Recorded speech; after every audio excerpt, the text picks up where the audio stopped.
굿모닝 데일리 지저스. 오늘은 민수기 22장에서 25장 살펴봅니다. 이스라엘은 조금씩 주변 민족을 정복하기 시작합니다. 이런 이스라엘의 행보를 보고 또한 위협을 느낀 에돔 왕 발락은 그 지역의 유명한 선지자였던 발람이라는 선지자를 불러서 이스라엘 제발 저주해달라고 부탁합니다. 하지만 선지자 발람은 하나님의 말씀을 어길 수 없었고 저주 대신 도리어 이스라엘을 축복하고 나아갑니다. 하나님은 비록 출애굽 첫 세대를 심판하기로 하셨으나 여전히 이스라엘의 하나님, 사랑의 하나님이라는 것을 보여주십니다. 25장에서는 부올에서 생긴 일에 대해 설명합니다. 백성들이 모압 사람들의 딸들과 음행을 하기 시작하는데요. 그 결과 이스라엘 사람들의 연병이 돌아서 24,000명이 목숨을 잃게 되는 사태가 벌어지고 맙니다. 오늘 본문 다 같이 읽어보도록 하겠습니다. 민수기 22장입니다. 이스라엘 자손이 길을 떠나 모압 평지에 진을 쳤다. 그곳은 요단강 건너 곧 여리고 맞은편이다. 십볼의 아들 발락은 이스라엘이 아무리 사람에게 한 모든 일을 보았다. 모압 사람들은 이스라엘 백성의 수가 대단히 많아서 몹시 무서워하였다. 모압 사람들은 이스라엘 자손이 나타난 것 때문에 두려워하였다. 모압 사람들이 미디안 장로들에게 말하였다. 이제 이 큰 무리들이 우리 주변에 있는 모든 것을 먹어치우고 있습니다. 마치 소가 들판에 풀을 뜯어먹듯 합니다. 십볼의 아들 발락은 그 당시 모압의 왕이었다. 그는 부올의 아들 발람을 불러오려고 사신들을 부돌로 보내어 말을 전하게 하였다. 그때 발람은 큰 강가, 자기 백성의 자손들이 사는 땅 부돌에 있었다. 발락이 한 말은 다음과 같다. 한 백성이 이집트에서 나와서 온 땅을 덮고 있습니다. 드디어 바로 나의 맞은편에까지 와서 자리 잡았습니다. 이제 오셔서 나를 보아서 이 백성을 저주하여 주시기 바랍니다. 그들은 너무 강해서 나로서는 도저히 감당할 수 없습니다. 그렇게만 해주신다면 나는 그들을 쳐 부수어서 이 땅에서 쫓아낼 수 있을 것입니다. 그대가 복을 비는 이는 복을 받고 그대가 저주하는 이는 저주를 받는다는 것을 나는 알고 있습니다. 모압 장로들과 미디안 장로들은 길을 떠났다. 그들은 복채를 가지고 갔다. 발람에게 이르렀을 때에 그들은 발람이 자기들에게 한 말을 전하였다. 그러자 발람이 그들에게 말하였다. 오늘 밤은 여기에서 지내십시오. 주님께서 나에게 하시는 그 말씀을 들어본 다음에 알려드리겠습니다. 그리하여 모압 고관들은 발람과 함께 머물렀다. 하나님이 발람에게 오셔서 물으셨다. 너와 함께 있는 이 사람들이 누구냐? 발람이 하나님께 아뢰었다. 십볼의 아들 발락 곧 모압 왕이 저에게 보낸 사신들입니다. 이집트에서 한 백성이 나왔는데 그들이 이 온 땅을 덮었다고 합니다. 저더러 와서 발락에게 유리하도록 그 백성을 저주하여 달라는 부탁을 하였습니다. 그렇게만 해준다면 발락은 그 백성을 쳐 부수어서 그들을 쫓아낼 수 있겠다는 것입니다. 하나님이 발람에게 말씀하셨다. 너는 그 사신들과 함께 가지 말아라. 이집트에서 나온 그 백성은 복을 받은 백성이니 저주하지도 말아라. 다음날 아침에 발람이 일어나 발락이 보낸 고관들에게 말하였다. 당신들의 나라로 돌아가시기 바랍니다. 주님께서는 내가 당신들과 함께 가는 것을 허락하지 않으십니다. 그리하여 모압 고관들은 일어나 발락에게로 돌아가서 보고하였다. 발람이 우리와 함께 오기를 거절하였습니다. 발락은 사람들을 더 보냈다. 수도 늘리고 처음 갔던 이들보다 직위도 높은 사람들이었다. 그들이 발람에게 가서 말하였다. 십볼의 아들 발락이 말합니다. 아무것도 거리끼지 말고 나에게로 오시기 바랍니다. 내가 그대에게 아주 후하게 보답하고 또 그대가 나에게 말씀하시는 것이면 무엇이든지 하겠습니다. 꼭 오셔서 나에게 좋도록 저 백성에게 저주를 빌어주시기 바랍니다. 그러나 발람이 발락의 신하들에게 이렇게 대답하였다. 발락이 비록 그의 궁궐에 가득한 금과 은을 나에게 준다 해도 주 나의 하나님의 명을 어기고서는 크든 작든 아무 일도 할 수 없습니다. 그대들은 오늘 밤은 이곳에서 묵으십시오. 주님께서 나에게 무엇을 더 말씀하실지 알아보겠습니다. 그날 밤에 하나님이 발람에게 오셔서 말씀하셨다. 이 사람들이 너를 부르러 왔으니 너는 일어나 그들과 함께 가거라. 그러나 내가 너에게 하는 말만 하도록 하여라. 발람은 아침에 일어나 자기 나귀에 안장을 얹고 모압 고관들을 따라서 길을 나섰다. 그러나 그가 길을 나서는 것 때문에 하나님이 크게 노하셨다. 주님의 천사가 그의 대적자가 되어서 길에 서서 가로막았다.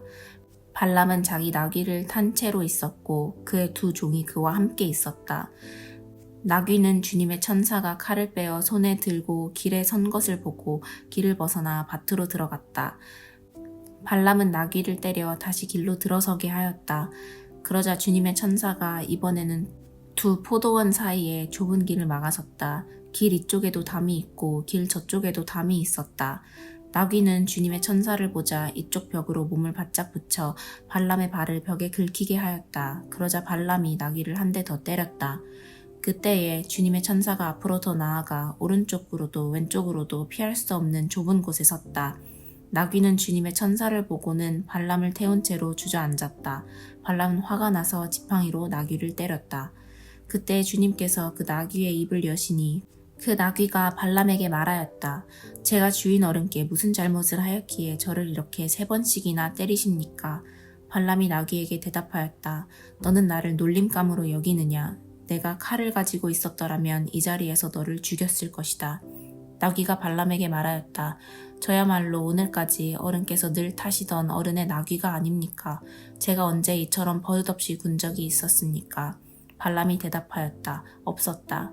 그때 주님께서 발람의 두 눈을 열어주셨다. 그제야 그는 주님의 천사가 칼을 빼어 손에 들고 길에 선 것을 보았다. 발람은 머리를 숙이고 엎드렸다. 주님의 천사가 그에게 물었다. 너는 왜 너의 나귀를 이렇게 3번씩이나 때리느냐? 네가 가서는 안 될 길이기에 너를 막으려고 이렇게 왔다. 나귀는 나를 보고 나에게서 3번이나 비켜섰다. 다행히 나귀가 비켜섰기에 망정이지 그렇지 않았더라면 내가 나귀는 살렸겠지만 너는 분명히 죽였을 것이다. 발람이 주님의 천사에게 말하였다. 제가 잘못하였습니다. 천사께서 저를 만나시려고 길에 서 계신 것을 몰랐습니다. 제가 가는 것이 잘못이면 저는 되돌아가겠습니다. 주님의 천사가 발람에게 말하였다. 저 사람들하고 같이 가거라. 그러나 너는 내가 말해주는 것만 말하여라. 그리하여 발람은 발락이 보낸 고관들과 함께 갔다. 발락은 발람이 오고 있다는 소식을 듣고 그를 맞이하러 그의 영토가 끝나는 아르논 강 경계에 있는 모압의 한 성읍까지 나아갔다. 발락은 발람에게 말하였다. 내가 당신을 불러오려고 사신을 보내고 또 보내지 않았습니까? 어찌하여 곧바로 나에게 오지 않으셨습니까? 내가 당신을 존귀하게 대접할 능력이 없다고 생각하셨습니까? 발람이 발락에게 대답하였다. 보십시오. 이렇게 제가 임금님께 왔습니다. 그러나 제가 무슨 말을 할 수 있겠습니까? 하나님이 저의 입에 넣어주시는 말씀, 그것이 무엇이든지 저는 그것만을 말하겠습니다. 발람은 발락과 함께 갔다. 그들은 후솥 마을까지 갔다. 발락은 소와 양을 잡아 제사를 드리고 발람과 그를 데리고 온 고관들에게 고기 얼마를 보내주었다. 다음날 아침이 되니 발락은 발람을 데리고 바알 산당으로 올라갔다. 거기에서 발람은 이스라엘 백성이 친 진의 끝부분을 보았다. 민수기 23장입니다. 발람이 발락에게 말하였다. 저에게 필요하니 이곳에다가 제단 7을 만들어 주시기 바랍니다. 그리고 저에게 필요하니 이곳에다가 수송아지 7마리와 순양 7마리를 준비하여 주시기 바랍니다. 그리하여 발락은 발람이 말한 대로 하였다. 발락과 발람은 제단마다 수송아지와 순양을 1마리씩 바쳤다. 발람이 발락에게 말하였다. 임금님께서는 제물 곁에 서 계시기 바랍니다. 저는 가볼 데가 있습니다. 어쩌면 주님께서 저를 만나러 오실지도 모르겠습니다.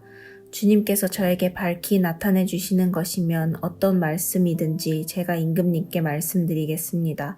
그러면서 발람은 오솔길을 걸어갔다.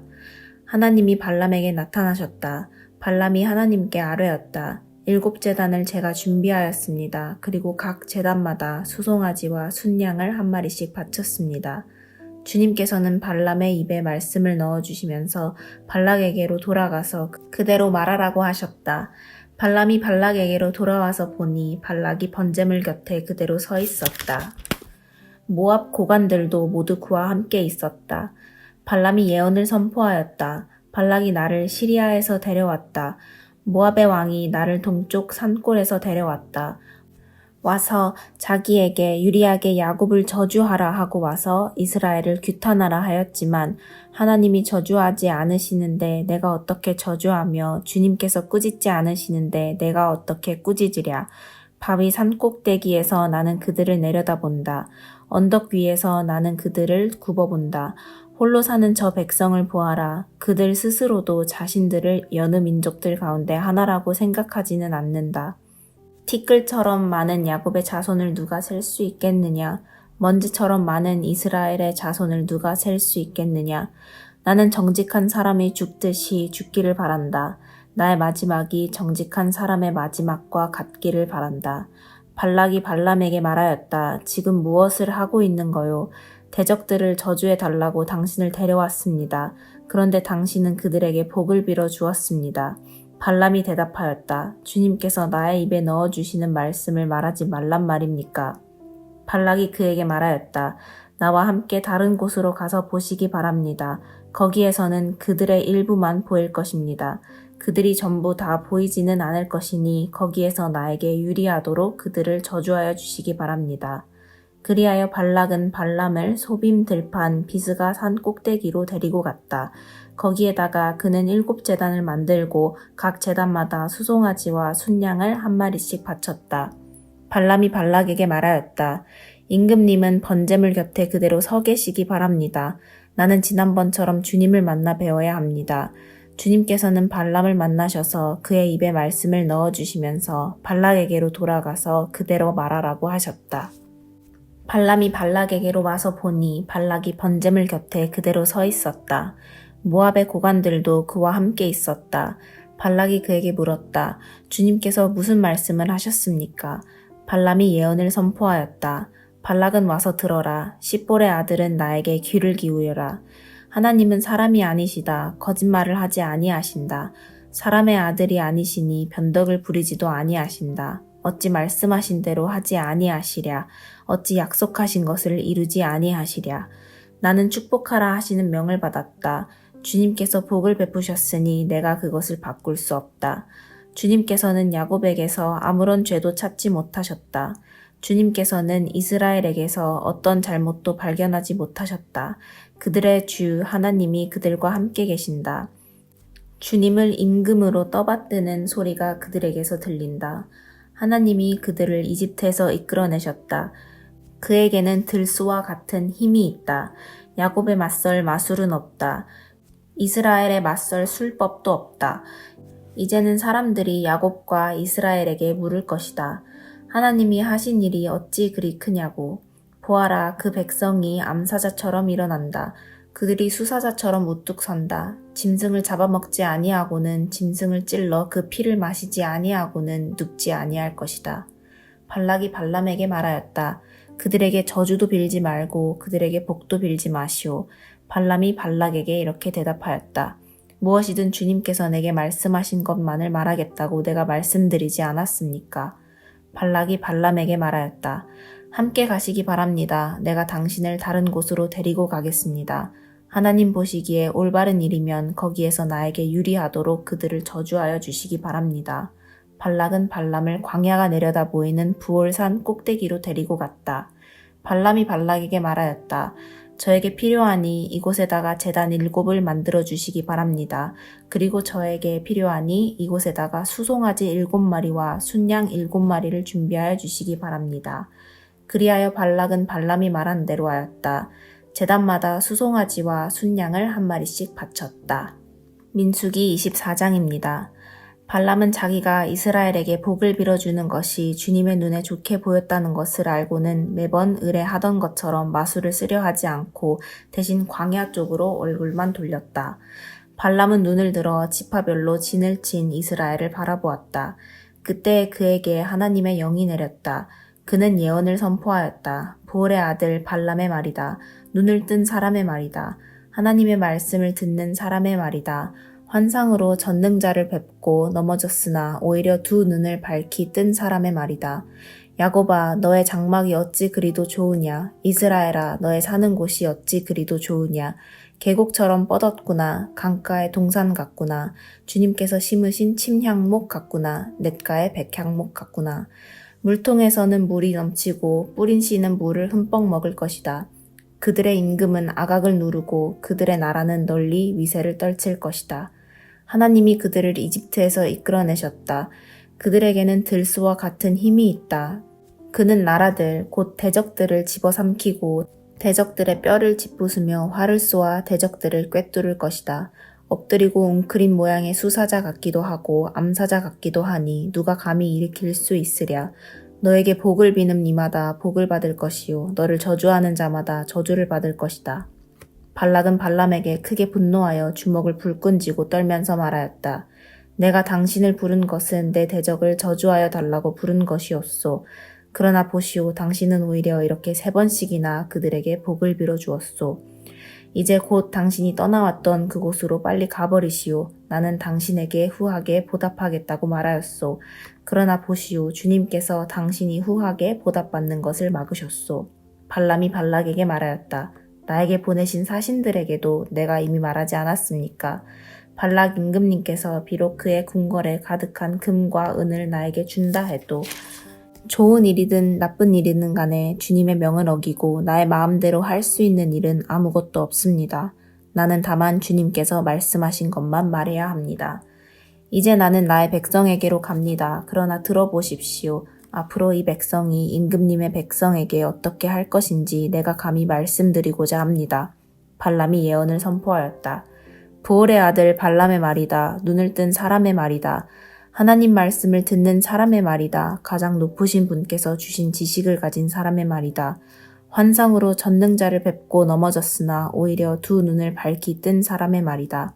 나는 한 모습을 본다. 그러나 당장 나타날 모습은 아니다. 나는 그 모습을 환히 본다. 그러나 가까이에 있는 모습은 아니다. 한 별이 야곱에게서 나올 것이다. 한 통치 지팡이가 이스라엘에서 일어설 것이다. 그가 모압의 이마를 칠 것이다. 셋 자손의 영토를 칠 것이다. 그는 에돔을 차지할 것이다. 대적 세일도 그의 차지가 될 것이다. 이렇게 이스라엘이 힘을 떨칠 것이다. 야곱에게서 통치자가 나와서 그 성읍에 살아남은 자들을 죽일 것이다. 또 그는 아말렉을 바라보면서 예언을 선포하였다. 아말렉은 민족들 가운데서 으뜸이었으나 마침내 그는 망할 것이다. 또 그는 겐 족속을 바라보면서 예언을 선포하였다. 내가 사는 곳은 든든하다. 너희 보금자리는 바위 위에 있다. 그러나 가인은 쇠약하여질 것이다. 아시리아의 포로가 될 것이다. 또 그는 예언을 선포하였다. 큰일이다. 하나님이 이 일을 하실 때에 누가 살아남을 수 있으랴. 함대들이 키프로스 쪽에서 온다. 그것들이 아시리아를 괴롭히고 에벨도 괴롭힐 것이다. 그러나 그것들마저도 망하고야 말 것이다. 발람은 급히 길을 떠나서 그가 살던 곳으로 돌아갔다. 발락도 제가 갈 곳으로 갔다. 민수기 25장입니다. 이스라엘이 시딤에 머무는 동안에 백성들이 모압 사람의 딸들과 음행을 하기 시작하였다. 모압 사람의 딸들이 자기 신들에게 바치는 제사에 이스라엘 백성을 초대하였고 이스라엘 백성은 거기에 가서 먹고 그 신들에게 머리를 숙였다. 그래서 이스라엘은 바알보올과 결합하였다. 주님께서는 이스라엘에게 크게 진노하셨다. 주님께서 모세에게 말씀하셨다. 너는 백성의 우두머리들을 모두 잡아다가 해가 환히 비치는 대낮에 주 앞에서 그것들의 목을 매달아라. 그래야만 나 주의 진노가 이스라엘에서 떠날 것이다.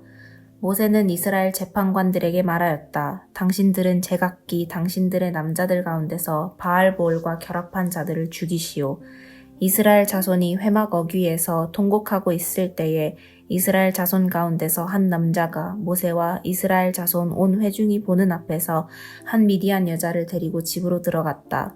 아론의 손자이자 엘르아살의 아들인 제사장 비느하스가 이것을 보고 회중 가운데서 나와 창을 들고 그 2 남녀를 따라 장막 안으로 들어가 이스라엘 남자와 미디안 여자의 배를 꿰뚫으니 연병이 이스라엘 자손 사이에서 그쳤다. 그러나 그 연병으로 이미 죽은 사람이 24,000명이었다. 주님께서 모세에게 말씀하셨다. 아론의 손자이자 엘르아살의 아들인 제사장 비느하스가 한 일을 보아서 내가 더 이상 이스라엘 자손에게 화를 내지 않겠다.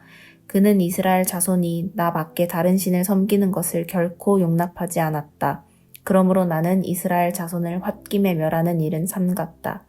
그러므로 너는 내가 비느하스와 평화의 언약을 맺으려 한다고 말하여라. 그와 그 뒤를 잇는 자손에게 영원한 제사장 직분을 보장하는 언약을 세우겠다. 그는 나 밖에 다른 신을 섬기는 것을 용납하지 않았고 그렇게 함으로써 이스라엘 자손의 죄를 속해 주었기 때문이다. 미디안 여자와 함께 죽은 그 이스라엘 남자는 시므온 가문의 지도자인 살루의 아들 시므리이다. 그와 함께 죽은 미디안 여자는 미디안에 있는 한 가문의 종파 우두머리인 수르의 딸 고스비이다. 주님께서 모세에게 다음과 같이 말씀하셨다. 너희는 미디안 사람을 원수로 여겨 그들을 쳐 죽여라. 그들은 부올에서 생겼던 일과 미디안의 한 우두머리의 딸 곧 부올에서 생긴 일로 연병이 돌던 때에 처형당한 그들의 누이 고스비의 일로 너희를 속였고 그렇게 너희를 속였을 때에 이미 너희에게 고통을 주었기 때문이다. 아멘. 적용 질문 시간입니다. 오늘 말씀에서 발견되는 하나님의 성품과 은혜는 무엇인가요? 하나님은 끝까지 백성들을 보호하시고 축복하십니다. 내 인생에 여전히 있는 하나님의 축복은 무엇인가요? 나는 그 축복을 누리고 감사하고 있나요? 그럼에도 우리의 삶 속에 죄 문제는 여전합니다. 나는 죄와 싸우고 있나요? 죄와 싸우기 위해 필요한 것은 무엇인가요? 나의 의지인가요? 하나님의 은혜인가요? 마지막으로 오늘 하나님이 원하시는 결단과 회개는 무엇인가요? 시간 기도하겠습니다. 주님 감사합니다. 우리의 삶 속에 주님의 축복이 참으로 많다는 것을 이 시간 고백하며 그 축복을 누리는 우리 모두 되기를 소망합니다. 또한 우리의 삶 속에 있는 죄와의 시름 가운데 우리가 낙심하지 않고 계속해서 주님의 은혜를 힘입어 최선을 다해 그 죄와 씨름하며 나아가는 우리 모두 되기를 소망하며 모든 것 예수님의 이름으로 기도하였습니다. 아멘. Embrace Jesus, embrace people.